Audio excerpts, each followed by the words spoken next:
Hi, I'm Nikki Shepherd and I'm a Proposition Manager for Vodafone Global Enterprise. I'm joined here today by Cam Buchanan. Cam is an ethical hacker and he's a principal consultant in penetration testing with one of our partners, BAE Systems Applied Intelligence. Cam, thank you very much for joining us today. Thank you. So I'm sure our audience will be very keen to understand, how did you actually get into the cybersecurity space? So it's interesting actually, after joining the military, I was made redundant after 2 years due to a cut in spending. And I was given the opportunity to spend a year working with a Big Four company. Oh, right. Whilst I was working there, I started working in cybersecurity, specifically in penetration testing. And I think I've done well in this position because it's given me a chance to take some specific parts of my military training, mainly that adversarial attitude and how to deal with threats into a new environment and put in some new skills. Okay, so for some members of our audience who may not understand what penetration testing is, could you explain to us exactly what that is? Sure, so penetration testing is basically taking on the role of an attacker for an organisation. So organisations contact us and ask us to test their perimeter or their systems, their infrastructure, web applications, mobile devices, that kind of thing. And we take a broad range of tools and basically assess the vulnerabilities and try and exploit them. And at the end of that, we tell them how we exploited them and how to fix them. Okay, so what sort of things are you testing? So in a normal test, let's say a web application test, we'll look at how the application has been coded incorrectly or vulnerabilities that are present. So, I mean, there's some big name things that everyone knows about, SQL injection and cross-site scripting. They're kind of like, they're the things you read about in the news when a hacker group has got into a database or something like that. They've done it through a big name attack. Okay. So those are general flaws that you find in web applications. In infrastructure, we look for services that have been incorrectly enabled, software that shouldn't be there, out-of-date software, that kind of thing.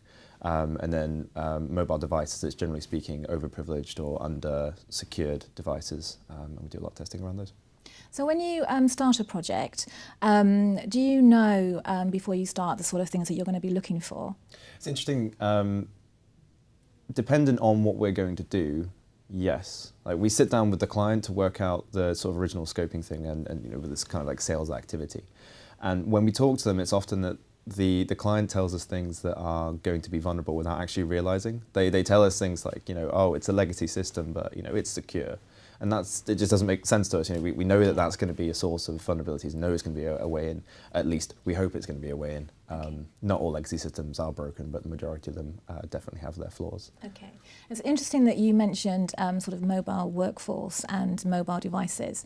What sort of impact do you think they've had on security and the cybersecurity attacks that are happening?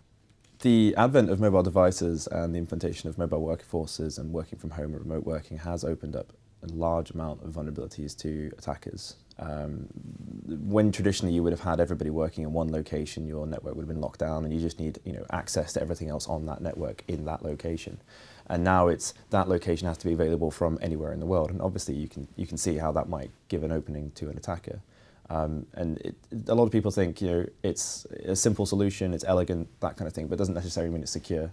And a lot of people don't invest in VPNs and just go, we have a website, why would we need another way in? I can log on to my webmail straight away. I don't need a VPN, I don't need access to all those kinds of things in a secure way. Okay.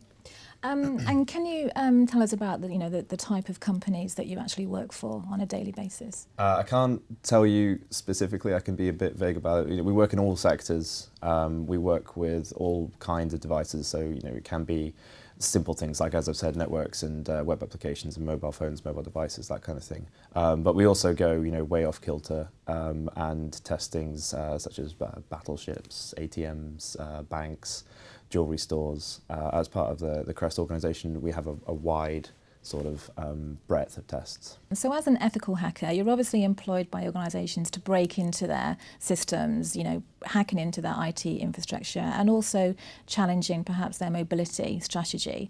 What sort of things do you focus on? I guess we take a wide approach to it. We try not to focus on one specific area. The danger is to become too specialised and go, I want to focus on this specific vulnerability. I know there's something here, and you're going to miss things.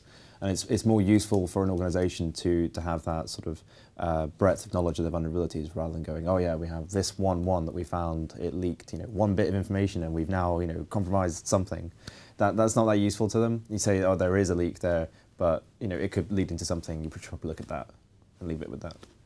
And do you find some organisations that you've worked with rely too heavily on perhaps elements of software that they may have introduced into their infrastructure? Definitely, there is that sort of blinkered vision kind of thing. I have this security product, it does Y, it does X, and therefore I'm safe. And that is the wrong way to look at it. It should be sort of like, these are my vulnerabilities, how do I solve them? Not, this is how I'm safe, I'll ignore the rest. Yeah, so making sure they look at their whole IT infrastructure and specifically their enterprise mobility strategy to make sure they're not leaving any holes or anything vulnerable. Yeah. Okay. I'd like to move on now to the topic of BYOD, bring your own device, obviously a hot topic in the security space at the moment.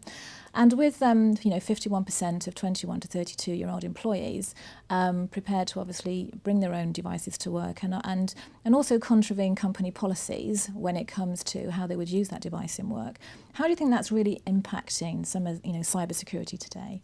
I think smaller organisations have been doing BYOD for quite a long time, and now larger organisations are looking at it and going, this is the way we should do things. From a cost perspective, it's effective, and they go, oh, hang on a second, there's all those security concerns, and that's the way the decision making often goes.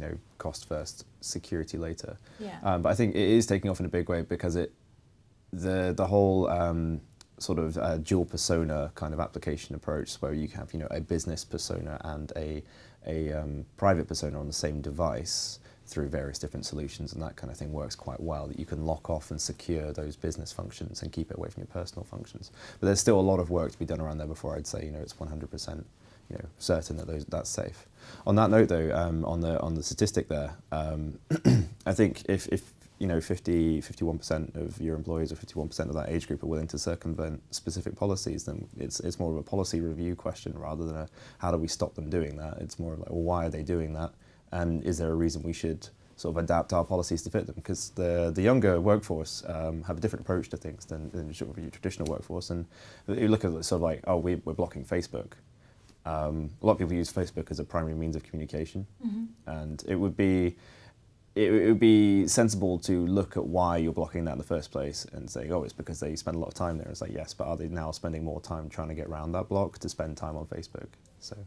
So obviously what you're really saying is making sure an organisation is aware of employee attitudes and how they go about their daily work activity, as well as some of the potential security issues that may be prevalent in some BYOD strategies. Yes. Okay.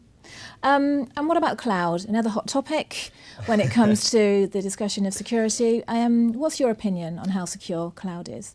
So the cloud to us as a sort of security individuals is a bit of a buzzword, and really it just means off-site data storage. And it does get used by corporations now, and it's just really sort of offshoring a bit of risk to somewhere else, to someone else, and you accredit them, and that's fine. But as cloud storage gets used by individuals more often, it's introducing more security risks as people use it from your internal network to send stuff to their home network and that kind of thing. I know we touched on the impact of the mobile workforce before, but how key is it, do you think, for an organisation to really understand and have visibility of the devices that are connected to their network at any one time? It's possibly one of the most important things. You can't defend something, you can't prepare something for attack or work out how to make something efficient if you don't know what it is. You need to know, what's in your network, how it's being used, and how people would like it to be used before you can actually work out a decent security product. Okay, that makes sense. So how would you recommend an organisation implements an effective enterprise mobility management strategy? And to reiterate on the point from my previous answer, it's about getting everybody involved, and it's about listening to what needs to be done and how it needs to be used and how people want to use it. And it's not a case of going, oh well, our CISO and our sort of security officers and the people who do security need to sit down in a big meeting and have a powwow about it. It needs to be everybody. It needs to be your finance guys need to know what they think is important. You need to speak to the marketing people about what they think is important, recruitment, maintenance. You need to go across every single facet of your organisation and work out how they want to use this solution and where they think the current errors are. And by doing that, you get like a holistic view of the organization. You can start to go, okay, some of these things aren't feasible. We can't make something that's 100% fast and 100% secure, but maybe we can see why people are now going, we didn't use the old solution because it was clunky, or we didn't use the old solution because it had a max file limit, and we can work ways around that. Whereas, if you sit down and you go, this is our solution, now everybody must fit it, then you're setting yourself up for a fall there. You talked a lot there about sort of really understanding the different business processes and how individuals, doesn't matter what team or what department they're in, have to work together in their typical day-to-day activity. Yep. And that seems to be key, and you've mentioned that a couple of times today, that it's not just driven from sort of IT departments, but it's looking at all the different businesses, sort of business processes within an organisation. Yes. Do you think that's key in your experience? Yeah, I think it's key. Communication is the number one way that people sort of break down and fail and implementing security strategies, and the people implementing don't understand what it's going to be used for and how the company actually operates. And I think very few people in most organisations do actually understand how the organisation operates as a whole. Okay. Well, that's been great, Cam. Thank you so much for your time today and for that fantastic insight into the day in the life of an ethical hacker, and also some great, I think, top tips for any organisation with a mobile workforce and some of the security solutions they should consider to make sure their devices, their employees' personal data and also their corporate data is safe. Thank you very much. Thank you. Hopefully you've had some great tips today from our expert here, Cam.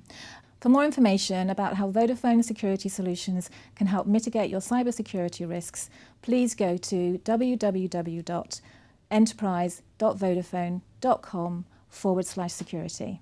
Thank you.